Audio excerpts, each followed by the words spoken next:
When we're dealing with a standard equilibrium equation, KEQ is our equilibrium constant. However, when it comes to different types of equilibrium that are more specialized for different purposes, we may change up that KEQ just slightly to deal with something a little bit more specific. To give you an example, one of the things that we deal with in chemistry is solubility. And when we deal with equilibrium and solubility, we're talking about the saturation of a substance dissolved in a solvent. Often we'd be talking about water as our solvent. That saturation we often show with what is called a dissociation equation. So a dissociation equation is when we have one substance as a solid, always an ionic solid, in equilibrium with its dissolved ions. So in this case, silver chloride as a solid is in equilibrium with silver ions and chloride ions. This equation represents a saturated solution, a solution in which we have dissolved the maximum amount of substance. In order to deal with the equilibrium expression for this, we do use what is called the KSP. That is the solubility product constant. Now, when we have an equilibrium expression, we use the products divided by reactants. So if we were to, let's just pretend to write out a KEQ expression for the reaction above, we would write the products multiplied by each other, raised to the power of their coefficients, divided by the reactants. The only thing is, if you have been keeping up with my videos or with chemistry in general, you know that there is something really wrong with this equation, and it's all right here. This is a solid. And remember that solids don't affect equilibrium. And since a solid doesn't affect equilibrium, we actually just substitute its concentration with 1. Which means that this new KEQ is going to be the concentration of products multiplied by each other divided by 1. And since anything divided by 1 is just itself, the equilibrium expression for this equation is just the products multiplied by each other. This is what we would call the KSP, the solubility product constant. The solubility product constant will always be the products multiplied by each other raised to the power of their coefficients. It's really important when you're dealing with dissociation to always put the solid substance as a reactant. And that way, when you create your solubility product constant, you can use this method of just having products multiplied by each other. That's why we call it the solubility product constant. It is the product, the multiplication of the soluble things inside of a solution that has reached equilibrium. It's also important to understand that since this is divided by 1, basically the size of the number tells us how many products are in the solution. In this example, when we find out KSP is just equal to these two multiplied by each other, the size of this number will actually tell us how many of the ions are dissolved in the solution. In this example of silver chloride, the KSP has a number value of 1.8 times 10 to the minus 10. That's a pretty small number, which means a very small amount of this would actually dissolve into a solution. So what I wanted to do is just show you a few examples of some KSPs and talk about what we can figure out based on that number value and its solubility. So we're going to wipe this clean and we're going to take a look at some different KSPs for different substances. So here I've written 3 different dissolved substances with their respective KSP expressions and their respective KSP values. The first one we're dealing with is lead 2 chloride. So you can see it dissolve. We have solid on the left in equilibrium with dissolved lead and chloride. Since there are 2 chlorides for every 1 lead atom, then we balance it with a 2. That also shows up in the KSP expression with the squared on the chlorine. This has a numerical value of 1.2 times 10 to the minus 5.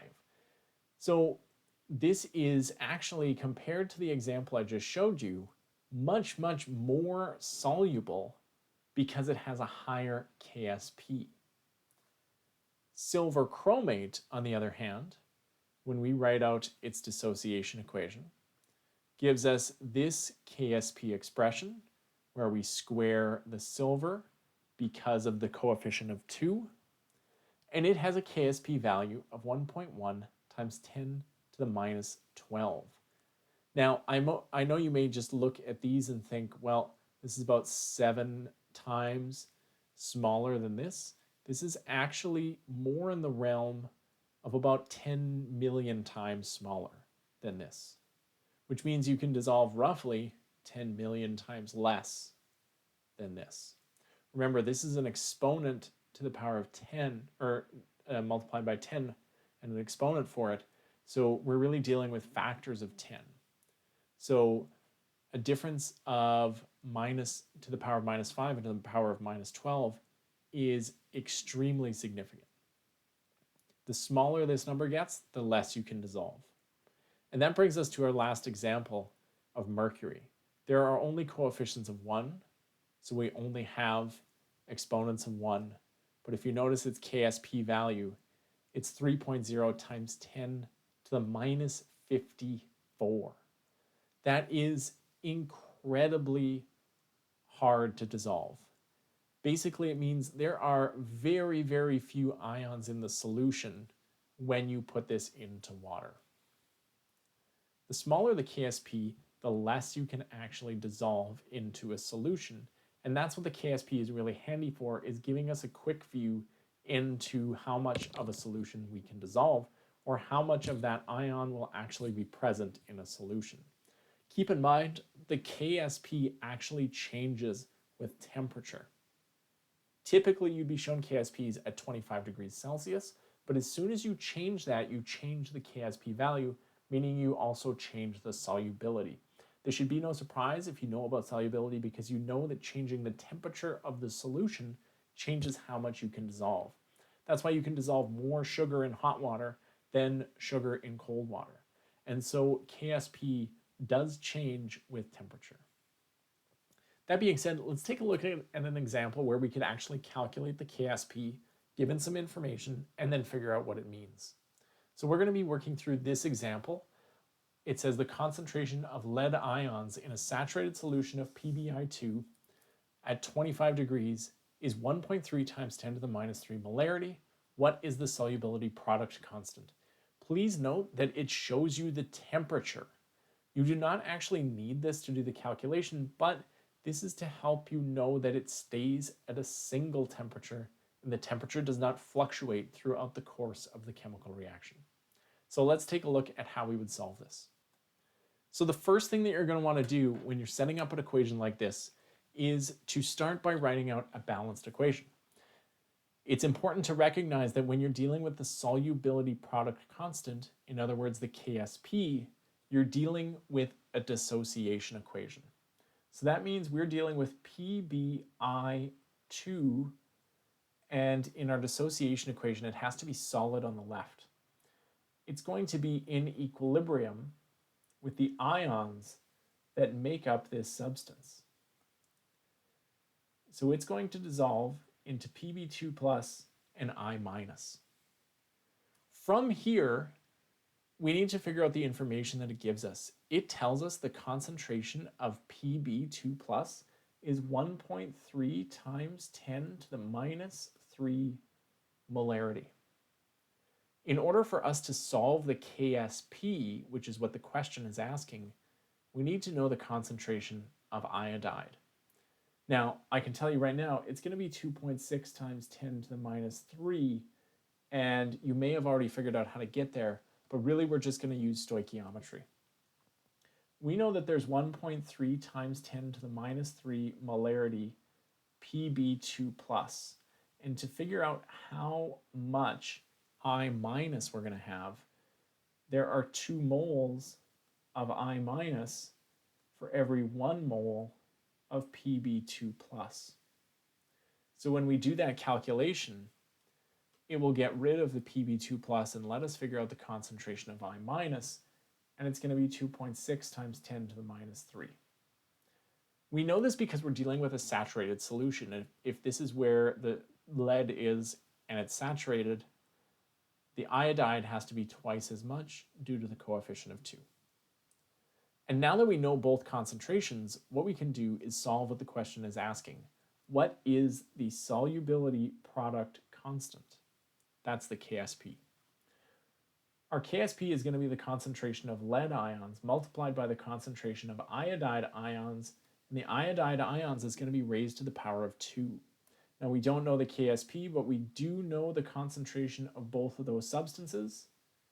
So 1.3 times 10 to the minus 3 multiplied by 2.6 times 10 to the minus 3, but that value is going to be squared. From there, we're just going to punch this in our calculator and figure out an answer. Once you plunge this into your calculator, you should get this value, 8.788 times 10 to the minus 9. Now, I need 2 significant figures due to the 2 significant figures I was provided in the question. So that's going to be 8.8 times by 10 to the minus 9. And there are no units because it's an equilibrium constant.